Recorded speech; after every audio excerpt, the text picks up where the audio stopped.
Hello, everyone. Welcome to Elevating Your Life. And today will be very elevating. I have a fantastic guest for you. We have with us today Peter Canova. He is a spiritual philosopher, linguist, historian, and author of the award-winning First Souls Trilogy spiritual fiction series. It approaches a multiverse theory through the twin lenses of quantum physics and ancient spiritual wisdom in his latest nonfiction book, Quantum Spirituality. And Peter is a highly successful multilingual international businessman who, after a series of life-changing spiritual experiences, began studying and writing on spirituality and consciousness.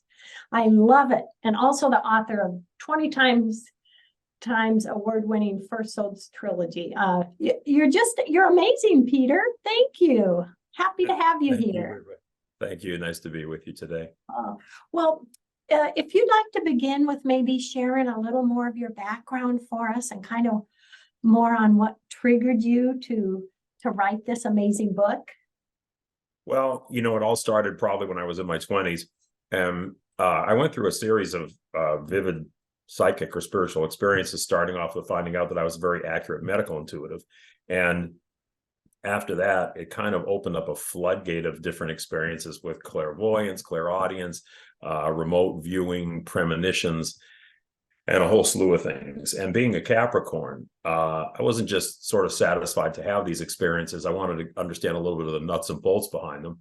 So I started pretty much a lifelong study, beginning with ancient spiritual wisdom and ancient spiritual texts, which actually led me specifically to the Gnostics, the Gnostic Gospels. They were an ancient Judeo-Christian mystical text before the Roman Empire got a hold of Christianity and morphed it into what we have today.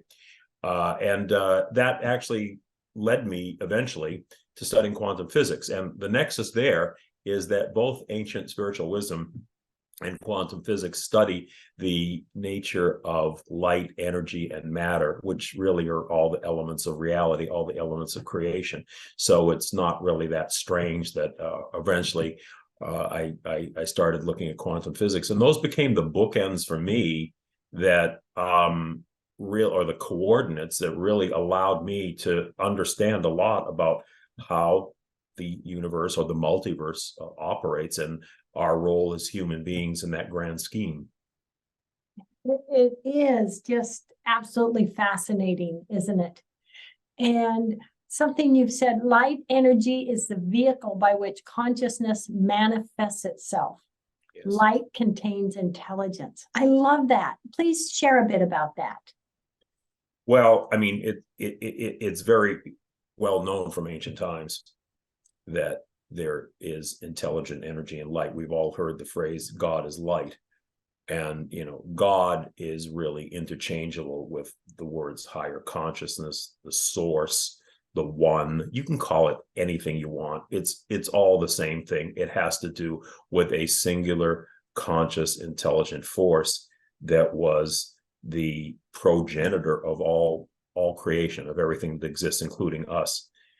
And the vehicle, as you said, that this intelligent energy manifests itself kind of like a DNA, like DNA is intelligent light energy, which, has manifestations in subatomic particles and things that we can see and even things that we can't see. But what it really operates is like a DNA. If there was no light, we would have no perception of a universe.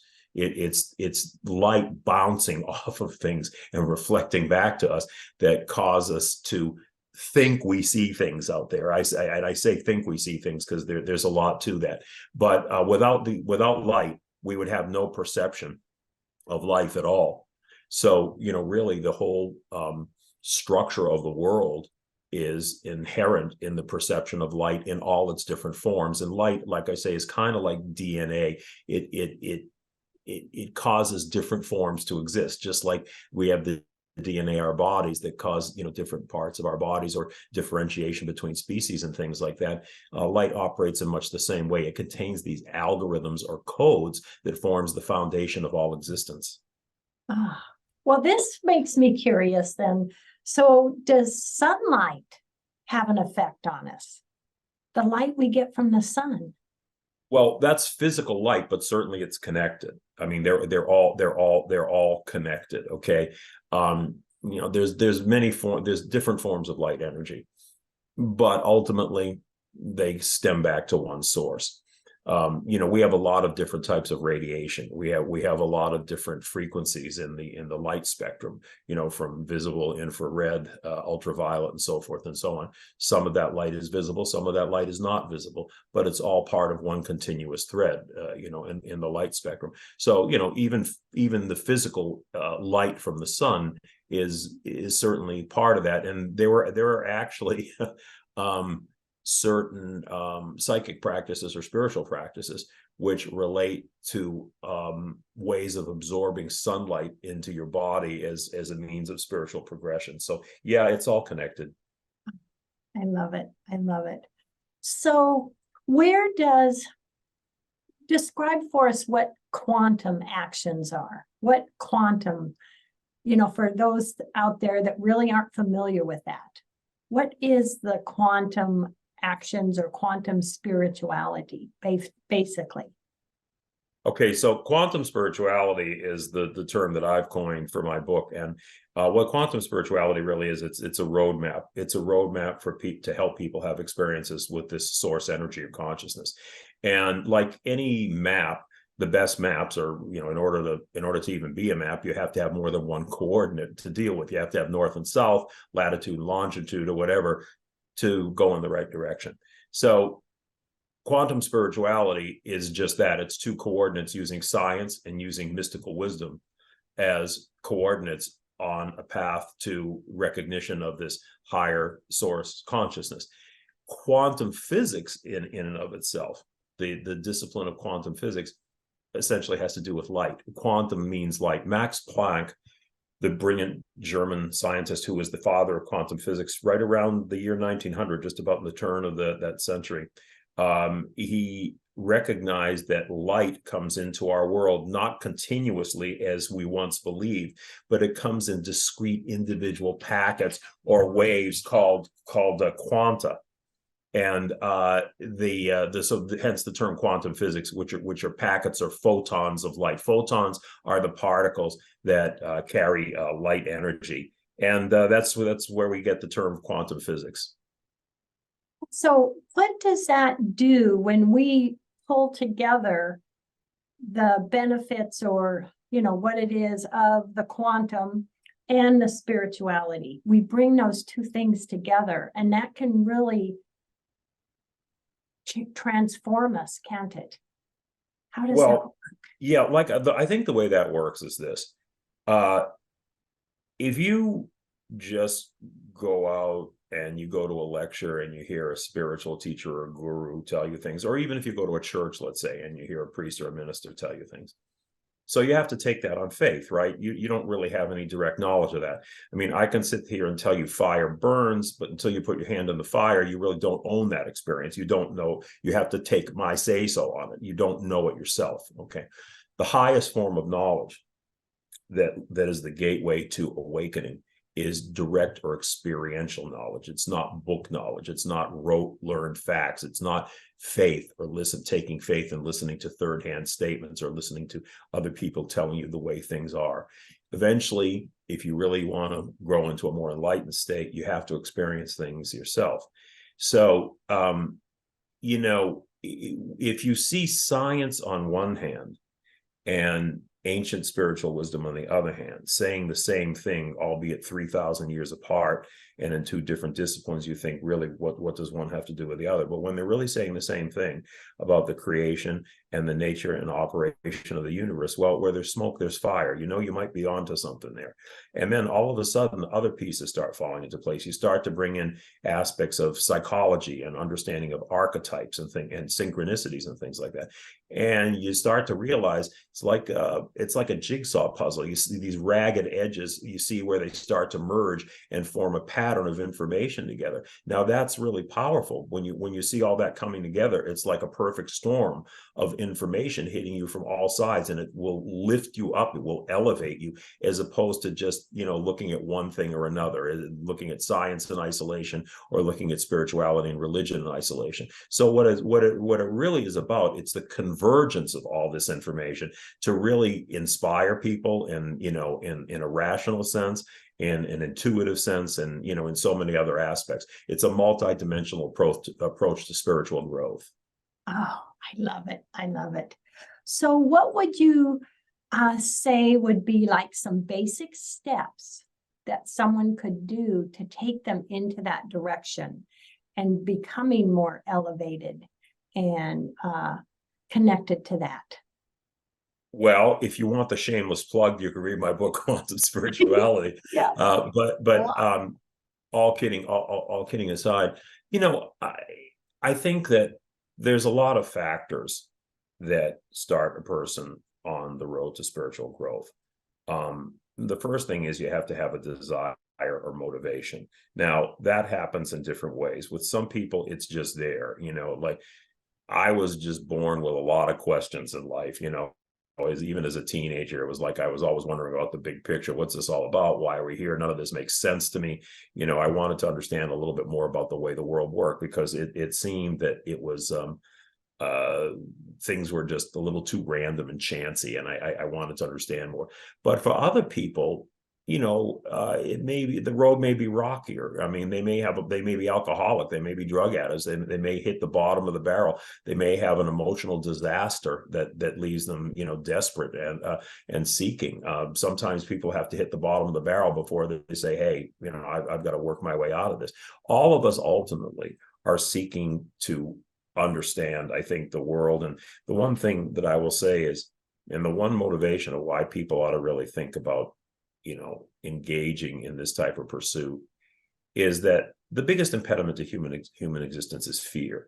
It's not war, pollution, GMO food, or anything else.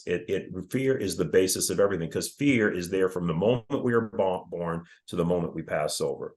And fear is really probably the ultimate cause of all these other things we mentioned, physical health, wars. I mean, when you really think of it, almost everything negative that happens in our life is fear-based. So fear is the ultimate impediment to human existence. And learning how to manage or even master or transcend that fear has very much to do with understanding that there's a greater force out there, and that we are, it's not separate from us. It is we are very much connected with it, but it's dormant inside most of us.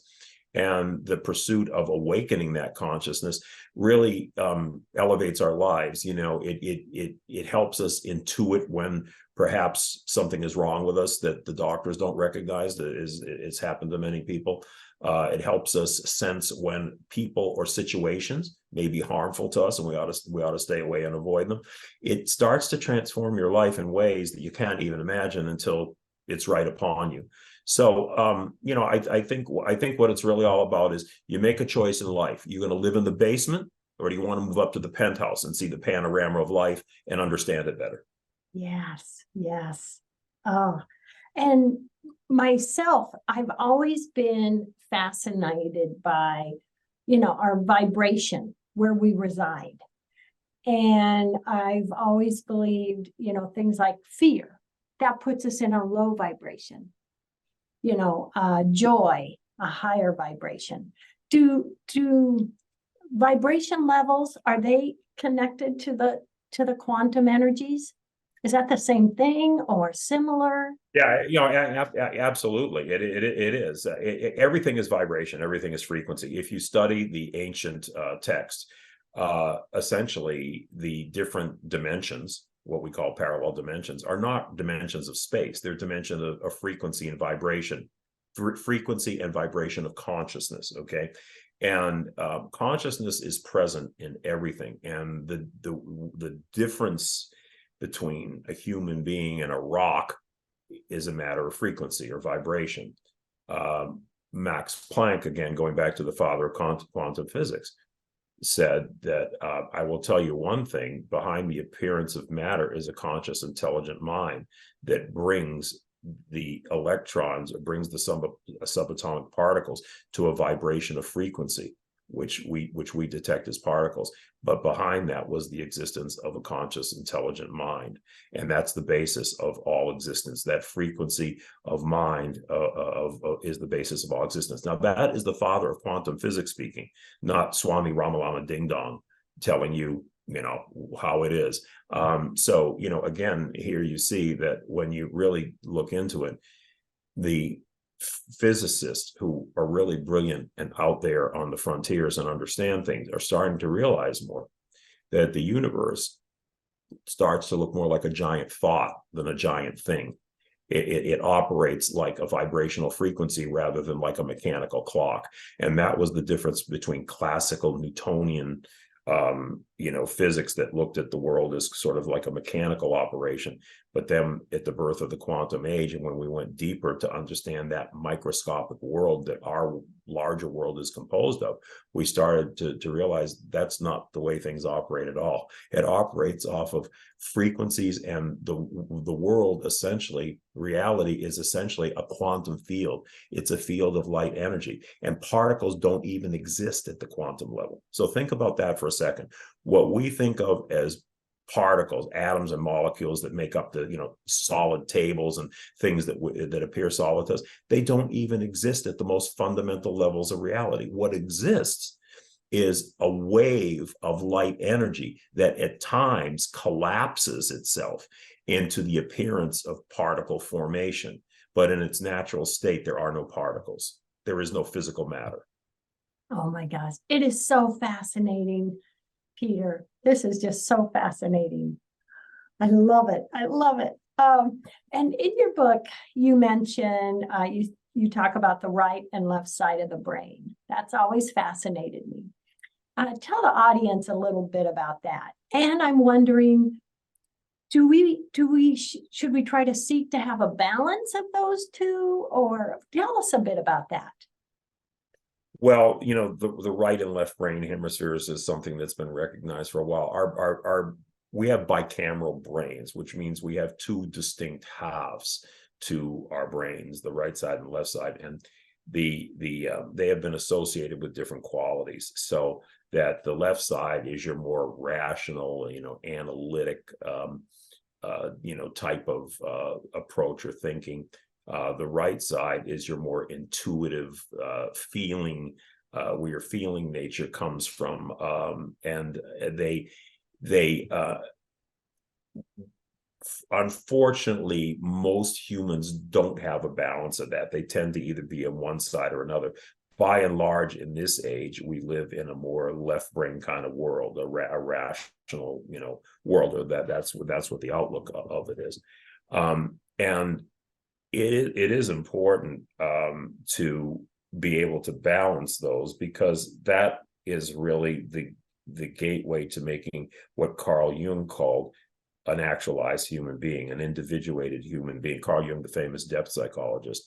And the funny thing about it is that Jung and Jesus said the same thing a couple thousand years apart, because Jung said, when we start to merge our ability to use these left and right brain qualities equally, we become actualized human beings.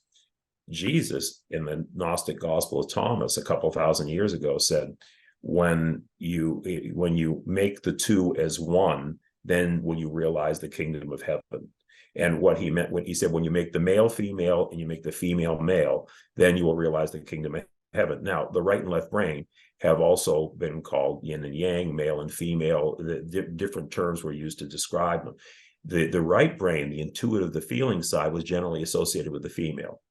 The left-hand side was generally associated with the male, the rational side. Now, that does not mean that all females are right brain and all males are left brain. I mean, we have aspects, as Carl Jung said, we have aspects of both within us. So we have the anima and the animus. The anima is the female and the male, and the animus is the male and the female. We combine both of these things. The question is the degree to which we allow ourselves, or we awaken ourselves to utilize those faculties simultaneously. So what you really want, and in fact, there was an interesting test. It was a visual test that people would take to kind of determine whether you're more prone to right brain or left brain. I know when I took it, I was both. I saw the rotation. It has to do with the rotation of an object, and I saw the objects rotating in two ways. So you know,